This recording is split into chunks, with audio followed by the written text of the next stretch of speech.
Kaif? Eh, Kita ngambil berkah baca 1-2 hadis kali ya. Baik, Mas. Nah, kitab ini saya suka kenapa? Karena di kitab ini banyak riwayat dan beliau menggunakan sanadnya sendiri. Ada yang sanadnya muttasil ya, lengkap, ada yang sanadnya muallaq ya, diputus dipotong, diringkas gitu. Baik. Bismillahirrahmanirrahim. Babul ikhlas. Bab mengenai keikhlasan.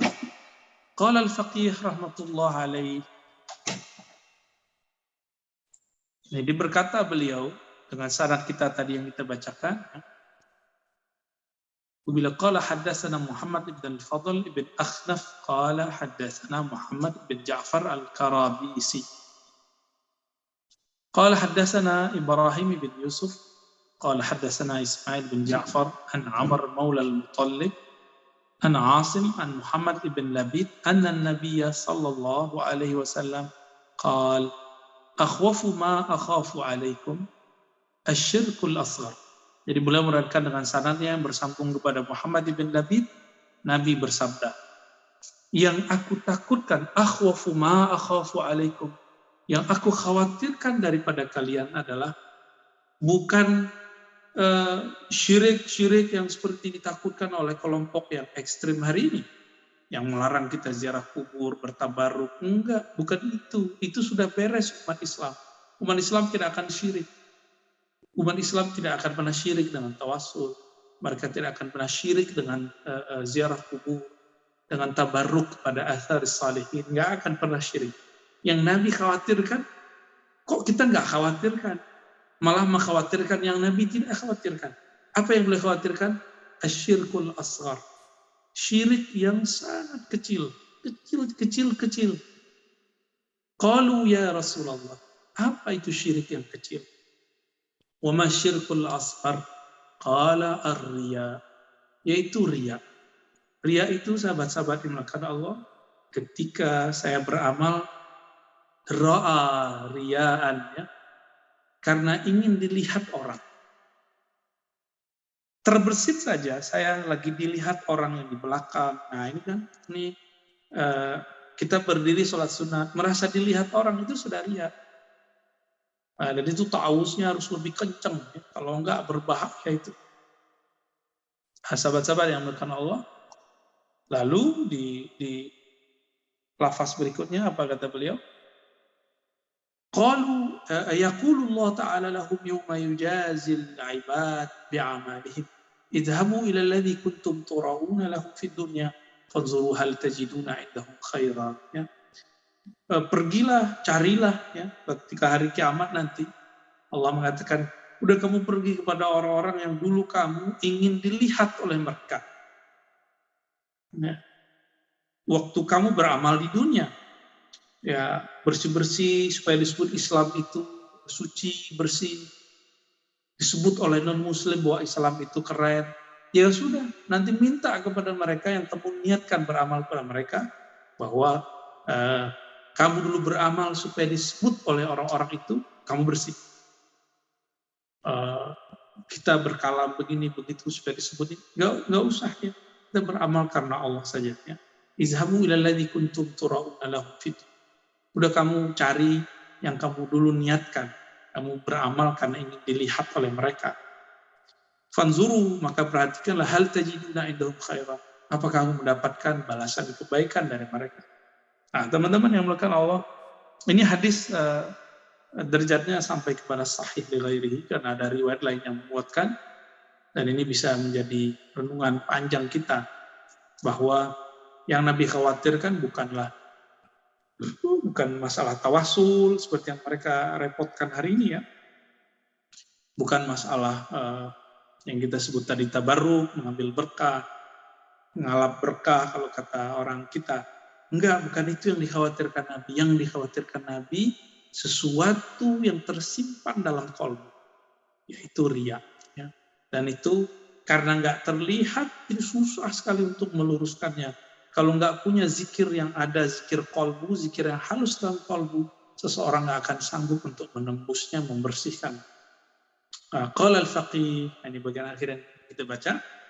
Innama yuqalu lahu bidzalika. Kenapa Allah mengatakan, pergi sono cari dulu kamu beramal untuk siapa, minta balasan kepadanya.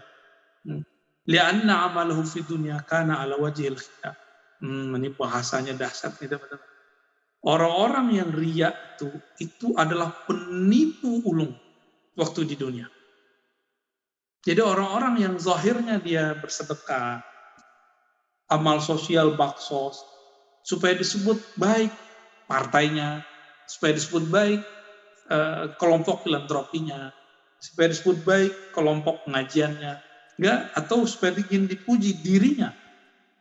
Nah, ini bahasa yang saya ngeri-ngeri sedap membacanya. Orang yang ria, orang yang beramal karena ingin dipuji itu, mereka ya'mal la'anna amalu fi dunya ala wajhil khida. Mereka ini adalah orang-orang yang berbohong, yang menipu Allah. Ini yang dikatakan dalam awal-awal surat Al-Baqarah, yukhadi'un Allah. Mereka menipu Allah dan orang-orang yang beriman. Ya. Wa yu'amiluna fil akhirati ala wajhil khida. Maka fayu'amalun, lalu diperlakukan, dibalas kepada mereka di akhirat juga ala wajhil khida, ya, dibalik gitu. Maka Allah berkata, berfirman dalam surat 4 yang 142, ya, innal munafiqina yukhadi'un Allah. Orang-orang munafik itu kurang ajarnya bukan main. Mereka menipu Allah. Mereka menunjukkan kesolehan depan masyarakat, ya, tetapi huwa khadi'uhum, ya. Mereka menipu Allah, maka Allah pun kembali menipu mereka. Nah, teman-teman, ini kaidah ilmu akidah penting sekali, bahwa kalau ada lafaz begini, ini boleh disebut iltifat atau apa ya istilahnya. Mirip-mirip seperti itulah, ya. Enggak boleh kita menyebutkan bahwa Allah ini bersifat, Allah ini berkarakter khida. Allah juga maha penipu, nggak boleh. Ya, jadi tidak semua ayat yang menyebutkan perbuatan Allah atau isim fa'il, kata kerja, kata pelaku daripada Allah, lalu Allah disifatkan dengan itu. Sampai ada nas dari Nabi atau dari para ulama yang mengatakan ini bagian dari sifatnya Allah tabaraka ta'ala. Jadi kita nggak boleh manggil ya khadi', ya, wahai yang maha penipu, nggak boleh. Itu nggak ngerti akidah mereka, ya. Ada di ayat Quran misalnya, fallahu khairul makirin, Allah sebaik-baik yang makar, ya. Tapi kita juga nggak menerjemahkan makar dalam artian makarnya orang-orang awam, ya, kira-kira begitu. Yakni yujazihim jaza'al khida fayab, maksud khadi'uhum itu mereka akan dibalas oleh Allah karena mereka menipu, ya sudah sebatas tipuan mereka lah mereka dibalas. Apa balasannya? Yabtul sawab wa amalihim. Amalan mereka, pahalanya batal. Lalu dikatakan, yaudah cari kepada orang yang dulu kamu beramal kepadanya. Li'annaha lam takun khalisatan liwajhillah, karena kamu tidak ikhlas kepada Allah. Innama yastawjibul 'abd ats-tsawab idza kana 'amalu khalisan liwajhillah. Ya, yang orang dapat balasan dari sisi Allah itu kalau dia tulus kepada Allah Subhanahu wa taala. Maka teman-teman, sebelum beramal apa saja, ta'awuz dan syahadat dulu. A'udzubillahi minasyaitonir rajim, aku berlindung kepada Allah. Baru syahadat, ya. Lalu kita mau beri ke, mau ngirim hadiah ke, mau bersedekah, mau sholat, mau zikir, mau baca Quran. Apa kata Allah?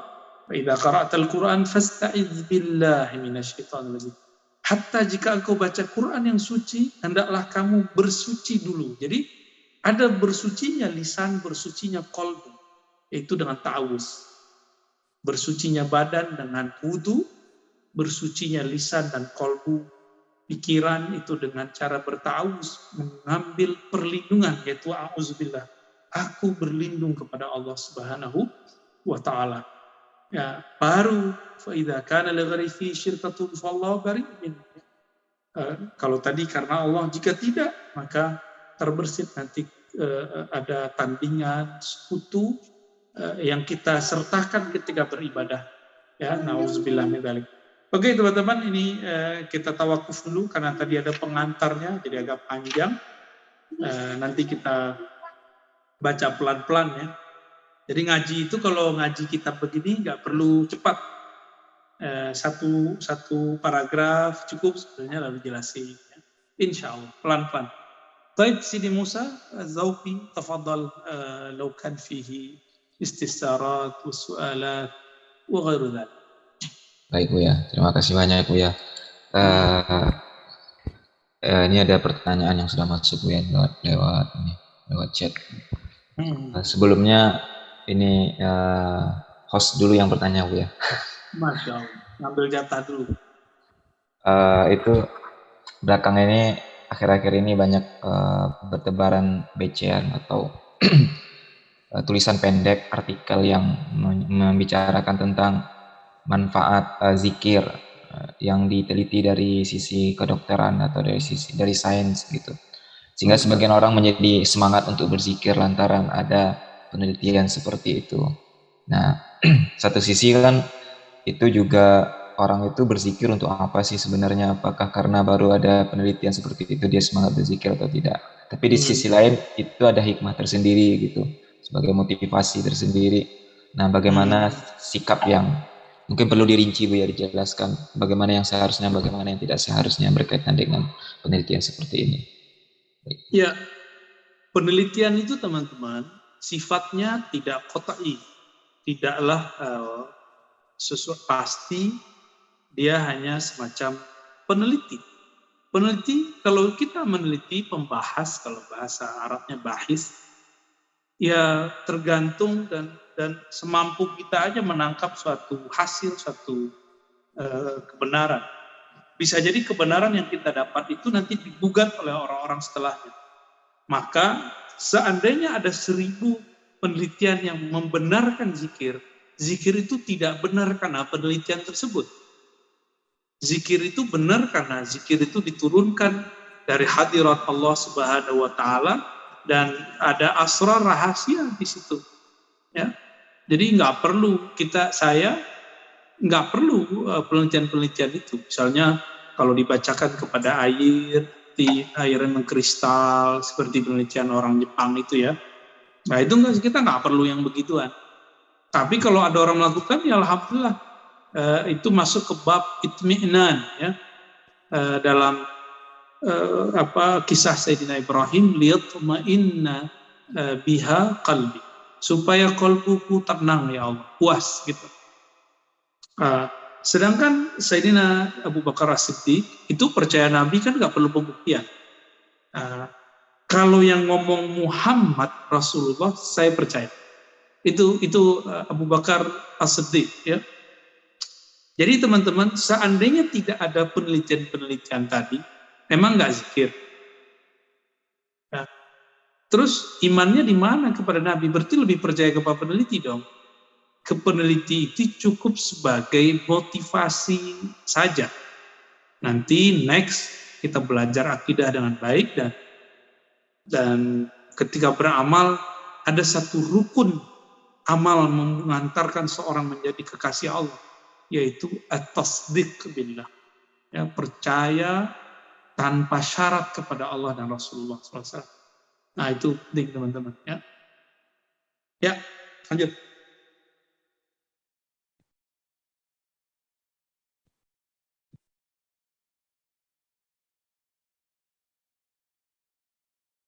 Sautuk ya Zauqi. Oh ya Bu ya, afwan Bu ya. Ini ada pertanyaan Bu ya dari ada Makrifat dari Kalsel. Assalamualaikum, tanya Maulana, apa maksud dari pernyataan tarkul amal li ajlin nas riya wal amal li ajlihim syirkun? Masya Allah, ini kajiannya udah tinggi ya. Saya meninggalkan sesuatu simbol, satu amalan, khawatir disebut riya. Itulah riya yang sebenarnya. Contohnya, ada Ma'rifat nggak pakai tasbih, khawatir nanti disebut orang soleh, disebut orang yang ahli zikir, gitu ya. Berarti tidak menggunakan tasbih supaya disebut orang. Nah, berarti sama kan? Berarti ria juga. Supaya disebut orang. Supaya nggak disebut sok-sokan. Jadi ria itu seperti yang kita sebutkan dalam kajian-kajian sebelumnya, ini mungkin baru juga bagi beberapa teman. Ria itu teman-teman ada dua. Ar-riya'u naw'ani. Ria itu ada dua macam. Pertama, hubbul madhi. Suka dipuji, penyembah pujian.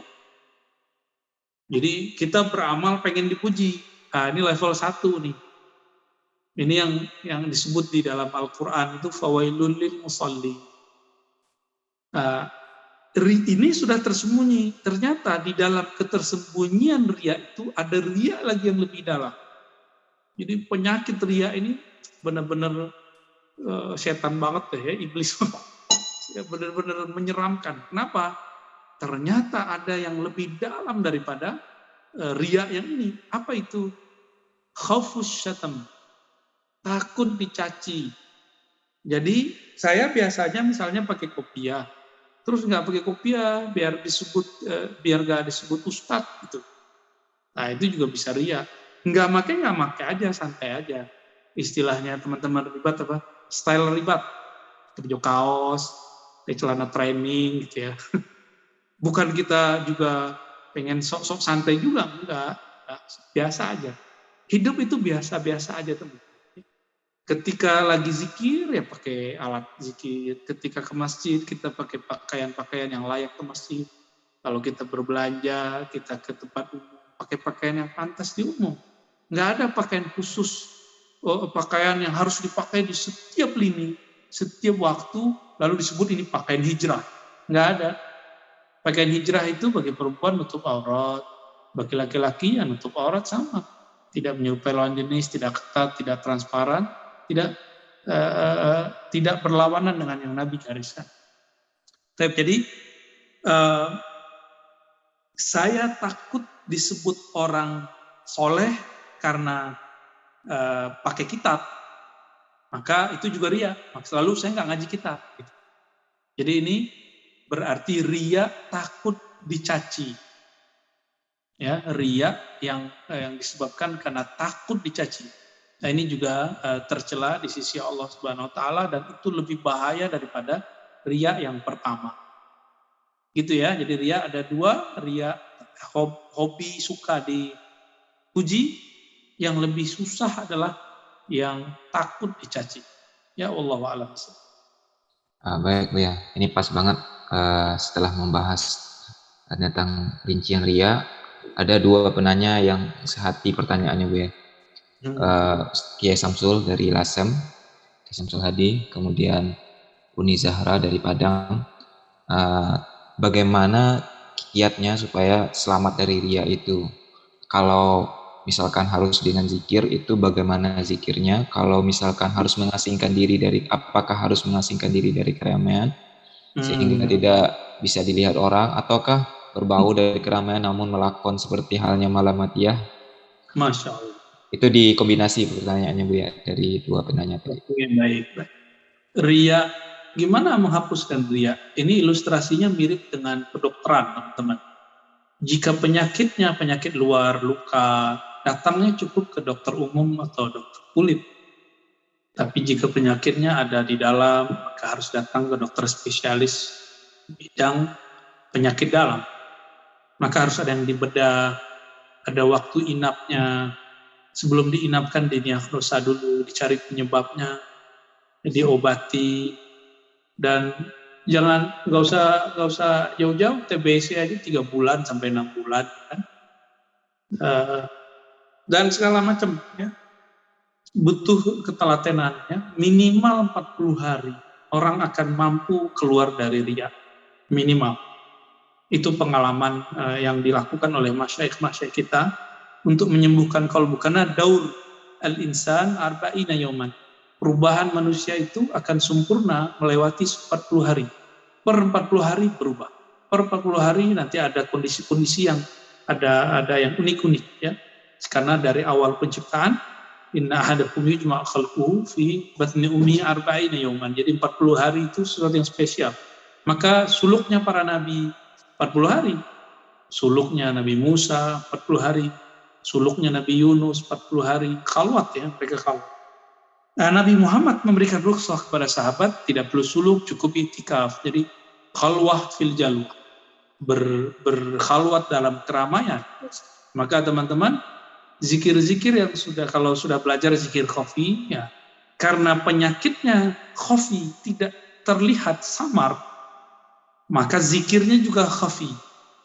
Zikirnya juga harus samar untuk menghantam, membersihkan penyakit-penyakit yang tersembunyi itu. Jadi kalau sudah belajar zikir khafi, lalu dilatihkan, ya, biasanya dibuat oleh ulama itu kurikulum mulai dari 200, 500, 1000, 2500, 5000, 11.000, itu ada tahapan-tahapan sebenarnya. Sehingga di kolbu itu penuh nama Allah. Nah, ini jalur yang panjang loh teman-teman. Jalur yang agak lumayan panjang ini. Tapi ada jalur pendek. Nah, ini jalur dahsyat, ini jalur ma'rifatullah. Kenali yang kau sembah, maka akan hilanglah dari dirimu harapan pujian dari selain Allah, takut dicaci dari selain Allah Subhanahu wa taala. Jadi belajar ma'rifatullah, mengenal Allah Subhanahu wa taala, hanya itu jalur pintas. Sehingga kita tahu bahwa Allah ini yara, Allah melihat, yaraka hina taqum, Allah memandangmu ketika kamu berdiri, ya, sami'un basir, Allah ini maha mendengar, maha melihat, maha memperhatikan, ya. Karena Allah sangat-sangat detail. Kenali dia, sebut namanya, pahami sifat-sifatnya, maka akan muncul secara bertahap rasa-rasa itu. Dan yang afdal digabung dua. Pelajari tentang dia, sifat-sifatnya, ma'rifat mengenai dia, lalu zikirlah, sebutlah nama-namanya. Dan nama yang paling agung dibaca itu Allah, lalu ya Sami' ya Basir. Nah, 3 nama itu yang paling cepat untuk menyembuhkan penyakit dia di dalam qalb. Ya, lanjut. Baik Bu ya. Tadi Pak Ihsan angkat tangan. Assalamualaikum Bu ya. Bu ya, izin bertanya. Saya pernah dengar kajian beberapa ustadz juga bahwa bersolawat itu boleh dilakukan dengan ria. Barangkali yang saya ingin ketahui asbabun nuzulnya gitu Bu ya. Kenapa bersolawat itu boleh dilakukan dengan ria, sementara kita harus menjaga amalan-amalan lain yang supaya terjaga dari ria itu ya. Baik. Kalam itu mohon tidak dipahami secara keliru. Saya sedang berbicara tentang orang solawat. Orang solawat itu dia ria ataupun ikhlas, dia dapat pahala, dia dapat asrar, dapat keberkahan. Ya, jadi ketika saya mengatakan orang solawat ria aja, itu masih dapat keberkahan gitu. Beda dengan orang sholat ria, lasuwailun, celaka dia. Kalau sholawat enggak. Sholawat itu awalnya mereka mencari sholawat karena dapat ini, dapat itu awal-awalnya. Lama-lama nur sholawat ini akan membimbingnya untuk mengenal kepada yang disolawatkan. Itu baginda Nabi Muhammad SAW yang semua kesembuhan kolbu ada kepadanya.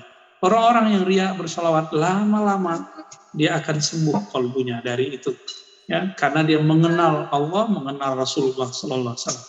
Jadi maksud saya ketika menyebutkan itu, orang ria aja itu solawat bisa terkenal, bisa kaya gitu.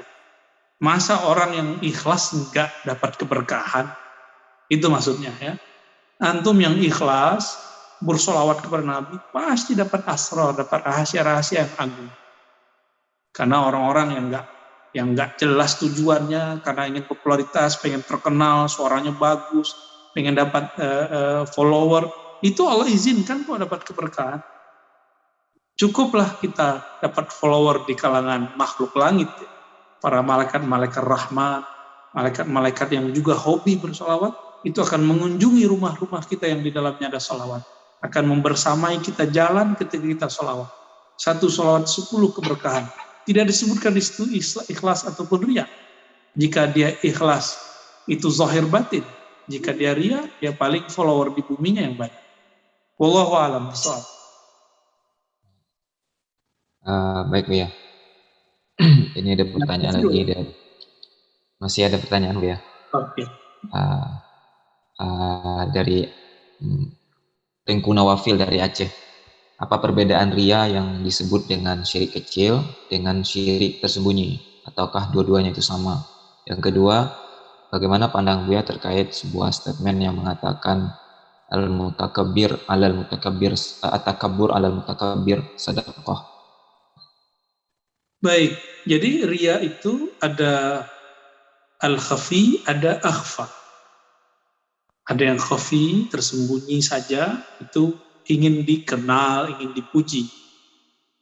Biasanya kalau sudah begitu, otomatis muncul yang kedua, akhfa, takut dicaci. Itu maksudnya. Berdasarkan hadis yang tadi, Nabi menyebutnya asyirkul asghar, syirik yang kecil. Kenapa disebut syirik kecil? Ini rukhsah dari Nabi. Kalau Nabi ini pakai bab hakikat, kawan. Nabi ini untungnya tidak berhukum kepada kita dengan hukum sir, hukum batin. Kalau Nabi berhukum dengan hukum batin, orang yang syirik, orang yang riya, itu langsung musyrik, kafir sudah. Tapi Nabi SAW mengatakan, Wallahu yatawalla bis-sarair. Inni la unaqibu bima fi sudurin nas. Aku tidak diperintahkan untuk mengurusi isi batin orang. Ini kata Nabi dalam hadis Imam Bukhari ya. Kalau wallahi ta'ala bis-sarair itu riwayat yang lain. Jadi teman-teman, sahabat yang dimuliakan Allah, secara hukum hakikat, orang yang riya itu musyrik, itu batal amalnya. Kan sudah disebutkan oleh Imam Abu Lais As-Samarqand. Maka orang ini sebenarnya khadi'un lillah. Ini musuhnya Allah karena dia nipu Allah. Kita punya teman dekat banget, tahu-tahu dia nipu kita, kan kita kesel banget. Ini ada orang sebuah sujud ruku, tahu-tahu batinnya bukan kepada Allah. Itu Allah kalau Allah mau kesel tuh kesel banget ya. Kalau bisa kayak kita kepala gitu ya. Tapi nggak mungkin lah ya, Allah kan bukan jisim, bukan benda. Terus mengenai kabiru alal mutakabbir laisa bihadis ya. Bersikap sombonglah kepada orang-orang yang sombong karena itu sedekah, itu bukan hadis Nabi. Itu hanya ungkapan-ungkapan asar ketika ada orang yang belagu gitu ya. Ya kita belaguin lagi dia. Tapi itu kan bukan hadis Nabi, jadi nggak mesti diamalkan. Dia hanya boleh dipakai dengan niat. Ya. Wajadilhum billati hiya ahsan. Jadi yang benar di Quran, jidallah mereka dengan cara yang ahsan, yang lebih baik. Bukan dengan cara yang lebih takabur. Apakah Nabi Adam menjidal iblis yang sombong dengan sombongan lagi? Tidak. Itu hanya boleh untuk Allah. Jadi ketika iblis sombong, maka Allah kemudian menantang kesombongannya. Jadi bagi saya, itu hanya menjadi hak prerogatif Allah SWT. Jadi kita nggak boleh membalasi orang sombong dengan kesombongan. Kira-kira begitu, Sidi Musa, Tengku Nawafil ya.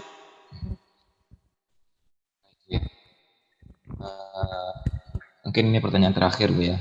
Bagaimana bisa kita memahami ayat Al-Quran yang menyatakan mungkin yang dia maksud itu ayat intubdus sadaqati fani'imahiyya yang berbicara tentang sedekah secara terang-terangan dan juga yang tersembunyi bentukhuha wa tu'tuhal fuqara. Nah, kaitannya dengan riya itu bagaimana Bu ya? Di situ disuruh dikatakan baik kalau bersedekahnya secara terang-terangan. Orang-orang yang kalbunya sudah salim, sudah terbebas daripada penyakit riya, fani'immahi, maka bagus sekali kalau dia bersedekah, beramal, bermau'izah secara terbuka. Tapi kalau niatnya masih, kalau ustadz tuh nggak masih nyari follower gitu ya. Kalau ya begitulah, sejenis-jenis kayak gitulah. Nah ini belum gitu ya. Nah kita kan di Ribat pun nggak monotes ya, Sidi Musa ya. Tidak, karena kita dakwah aja, ngajar aja. Karena kita juga tahu kita nggak sempurna. Kita juga tahu bahwa kita ini masih banyak dosa dan segala macam ya. Kita nggak hanya mau jual agama juga lah ya.